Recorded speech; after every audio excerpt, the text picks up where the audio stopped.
Ladies and gentlemen, welcome back to Uniquely Unqualified Podcast Take Two. We're going to get into some of this Iran bullshit. But before I do, like and subscribe. Thank you so much. Operation Epic Fury is over. Just like that. We win! We win! Now we are on to Operation Project Freedom. I love the names of these fucking things. When I was in Afghanistan, 2010, 2011 area, I was a part of an operation called Gold Rush, Operation Gold Rush. That's a cool name, but Epic Fury sounds like some shit on Mortal Kombat. And then Project Freedom sounds like something Erica Kirk would be a part of. Anyway, so Marco Rubio goes out and says, Epic Fury's over. That part of everything is over. It's over, it's over. So I'm going to keep this as brief as possible, so I'm going to roll and go fast. But try to keep up here a little bit. So back when they first initiated this whole thing, Benjamin Netanyahu is the one that duped the United States of America into attacking Iran. Benjamin Netanyahu and Israel duped us. And so the President of the United States, a big thing about Donald Trump is he's not, he'll come in and fire your ass, but I don't really think that he's much of a micromanager. You don't get to that kind of a position and try to have your waiting hand on every damn subject. If you need to step in and make a proper call, then that's what you do. But what you want is you want to put people in place that you can trust to do their job. And so you come to them once a week, 2-3 times a week, fuck it, every morning, like, give us an update. What happened yesterday? It's not only in politics. I mean, they do that in military, and I did it with my construction companies. What happened yesterday? Let's sit down, have some coffee, give me the rub. And then after we're all done, boom, here's a few solutions, and here's the schedule for the rest of the day, execute. And then these people gotta go out and leave me alone, and I need to leave them alone so that they're not constantly stressed out about, oh my God, the boss is down my back, so that they can be relaxed and make good decisions and do their job like I've asked them to do. Micromanagers tend to want to be in control of every step of the way, and so that's why they're doing it. They want to tell you how to do this, how to do that, how to do this, how to do that. Next step is this. Do it this precise way. I couldn't give a shit less how you do it, just as long as the mess is cleaned up when it's done and my intent is executed. That's it. If I tell you to go build a fucking wall, here's a credit card, don't overspend, give you some rules, like, that's it. Go build a fucking wall. Like, you know how to build a wall, go build a wall. Don't be calling me every 5 minutes, asking me a question if I want this, that. You know how to do it. Leave me alone. I got shit to do. And so that's what Donald Trump largely, at least in my observation. And so when his cabinet comes to him and says, Netanyahu and the Israelis are telling us that Iran's going to fuck up the whole region tomorrow. That's one, a fat chunk of money from Trump's donors came from, Israeli sympathizers. And so he's sitting around, and his cabinet, the people that he wanted to trust, told him, like, hey, this is what they're saying. I think we need to action on this. And so he says, okay, go do it. But I'm not going to take forever. And so what does he say? Back in, February? He says 4 to 6 weeks, 4 to 6 weeks. 4 to 6 weeks, and we're done bombing the shit out of Iran. It is very true that Iran,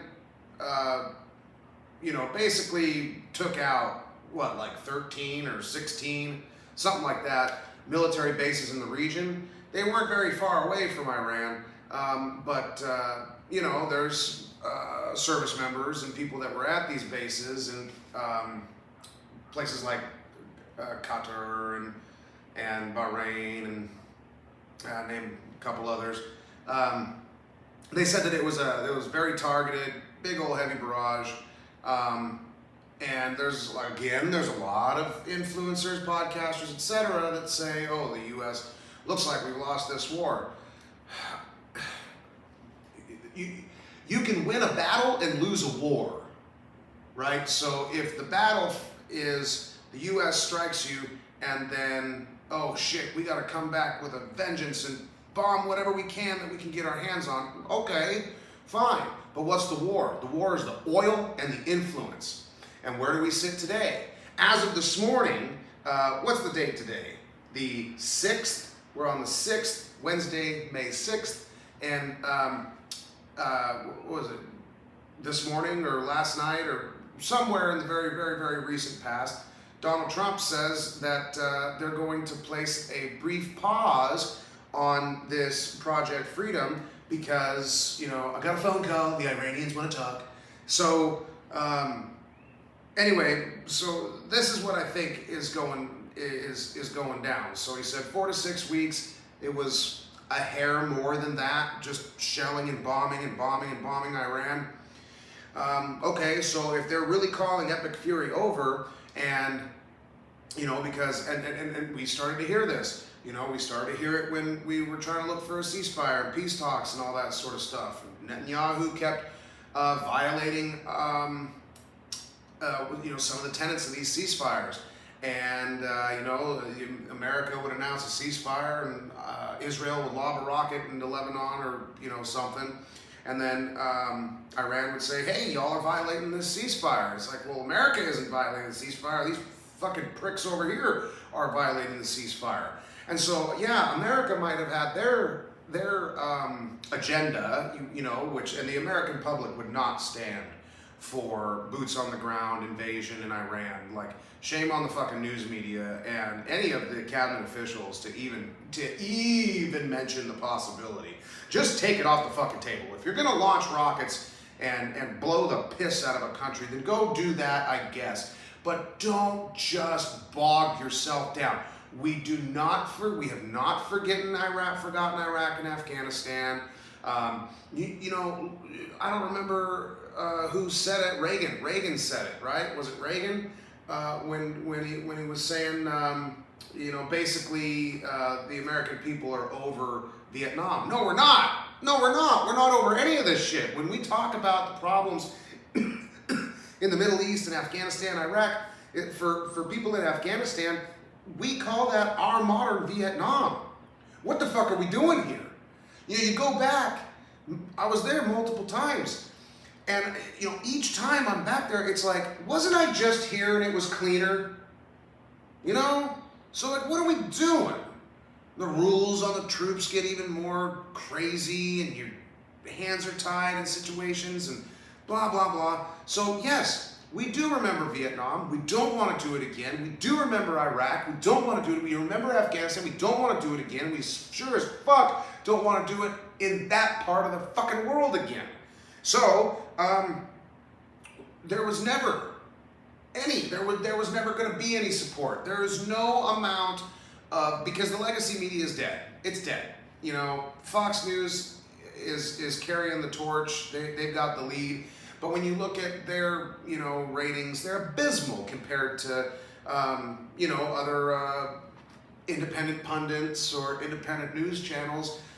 Or podcasters, frankly. It's like, just because you're a podcaster doesn't mean you're dumb and your opinion doesn't matter or is a frivolous opinion. That's not what that means. Just because you went to some, East Coast college doesn't mean you're smart. You ever heard of a successful idiot? I've worked for a couple. Just because you're good at a thing doesn't mean you're good at all things, right? So, you might be, look at the, you might be a character like Steve Benelli, that Destiny guy. He's a fool. Yeah, like, dude, okay, stream your thing, do your thing, be polyamorous, do whatever it is that you do it, enjoy your followers and stuff. But guess what? It's like the old George Carlin joke. Well, hey, Reverend, did you know that there are two knobs on the radio? One of them turns the volume down, and the other one turns it off. And so don't listen to Steve Benelli. Don't listen to Jesse Waters. Don't listen to Joe Scarborough. Just don't listen if you don't like it. You don't have to fucking sit there and attack them because you disagree with their opinions. Anyway, so that was just a side note rant. But anyway, so all of this to say the American public throughout all of the news sources that I see, minus Fox. Fox is just awful when it comes to the propaganda about war, and Jesse Waters' pompous ass sitting on TV just makes me go boo. Anyway, so all the podcasts and independent journalists, conservatives alike, are like, no, don't fucking do this. This is bad. We don't want this. America doesn't have the temperament. We don't have the patience. We can't. We don't have the money. We don't have the resources. We don't have the military to do it right now, man. Like, so good. So if this part's over, it's over. And then, okay, Project Freedom. What's Project Freedom? Well, Project Freedom is the United States putting missile defense systems in the Gulf of Oman and the Persian Gulf, and to make sure that they can intercept any incoming attacks from Iran. And then vessels can move freely through the strait. Okay. That was put on pause mere hours ago because the Iranians had made a call and said, okay, hey, look, we want to do something about this shit, so we can be done with it. So let's pretend that by Friday or next Monday, let's give them the rest of the week and the weekend. Let's say that the United States and Iran come to some form of a legitimate peace deal. Cool. We went in. It took us 7 weeks to bomb the shit out of them. Okay, then Iran has apparently violated the ceasefire a few times, but Donald Trump hasn't committed any more military action to this whole thing, largely because, not because, I'm sure that we've destroyed a bunch of shit, I'm sure, but it's not necessarily because we've accomplished our goals. It's because if this goes any fucking further, that's going to ruin him. It will ruin Donald Trump if this thing goes any further. And if you're telling the truth that we've obliterated their whole fucking military, Navy, and Air Force, then yeah, I guess a couple of little gunboats firing 7.62 rounds at an aircraft carrier that can, withstand way more than a 7.62 round. Yeah, I guess, okay, fine. Yeah, shoot at me. I won't shoot you back. Well, I'll kill you, but I won't, take it any further than you right there. And so I do think that there's probably, the Iranian country politic is very fractured. You've got leaders in the IRGC wanting to not accept defeat or whatever. Then you've got the president. Then you've got the Ayatollah. And it doesn't seem like anybody's on the same page. So, anyway, okay, so Epic Fury, 7 weeks, bombed the hell out of him. Trump in the beginning said 4 to 6 weeks. Took us a little bit longer. Then we started the Project Freedom thing with blockade and saying nobody can go through, and then it was, okay, now we'll protect everybody from incoming strikes and we'll escort people through. A few American flagged ships went through with no problem, and there's actually quite a bit of ships that are trying to get the fuck out of there. And for good reason too, man. Like the toilets are getting full, and their potable water is probably running out for their crew. So then Project Freedom, and basically what Project Freedom was is get the mines out of the water, open up the original southern lanes, and make sure that these boats can get in and out. And that's what it is. And then, just hours ago, Donald Trump called a temporary pause on Operation Project Freedom because the Iranian regime apparently said, okay, hey, we really want to discuss this with you. Whatever. Here's an interesting one about this whole thing. I don't think they've been the Trump administration, I don't think they've been communicating with Bibi Netanyahu because apparently Netanyahu had no idea that Trump administration officials are going to start talking with Iran. You know, this beef over in that area, you know, Israel needs to deal with that. If that's what the beef is, then that's yours. That ain't mine. You know, we shouldn't be connected to that part of the world. That, you know, let them find peace. Whoever wins, wins. You know, as an American, I would love to, you know, maybe go on vacation in, you know, one of those places one day. Iran looks really pretty. And I would like to be able to go there without being hated just because I was born on a piece of dirt that's been fucking with you for 100 years. So anyway, so yeah, Bibi Netanyahu says that that he has no idea about a potential deal. And good. Like, fuck you, dude. Go sit the fuck down. Bibi needs to sit down. Like, that guy, man, he is one of those politicians that just needs to go away. Just go away. You aren't doing yourself, us, or anybody's people any good. So, that's where we got with Iran. It's more BS, it's more crap, it's more what's going on, who's right, who's this, blah, blah, blah. But I'll tell you what, man, 7 weeks of military action, couple weeks of naval blockade and naval action, and then, you know, some form of the U.S. being able to leave the area and at least be able to claim, you know, mission success before June. I think this is what I was saying when this whole thing started. If this thing goes past June, Trump is sunk. He is sunk. And so he had to get to this point today, if this is what we get. So we'll see. On Friday, we'll touch more on it. So, Epic Fury over, Project Freedom on pause. Iranians seem like they want to actually be serious about negotiating. We will see. If so, Trump ain't gonna look like too big of a fool. And there'll still be some social media influencers and podcasters that